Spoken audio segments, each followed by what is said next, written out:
10 години лишаване от свобода или 10 минути лечение. Затвора от бъдещето Cognify е нова концепция, която предлага тотално различен подход от всички методи, използвани досега. Дигитално проектираният затвор включва изпращане на престъпниците в кабини стил матрицата в блестящо научно съоръжение, където ще им слагат Cognify устройство, което ще подава поток от AI съдържание. Целта ще бъде да създават и имплантират изкуствени спомени директно в мозъка на затворника. Ако човек е склонил към насилие, например, той може да бъде принуден да наблюдава престъплението си от гледна точка на жертвата.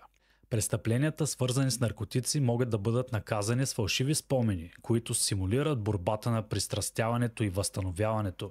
В същото време емоционални състояния като разкаяние и съжаление ще бъдат предизвикани от настройването на невротрансмитери и хормони в реално време. Затворниците ще могат да изберат Cognify като алтернатива на традиционните методи за лишаване от свобода. Защо биха се съгласили на това, ще попитате.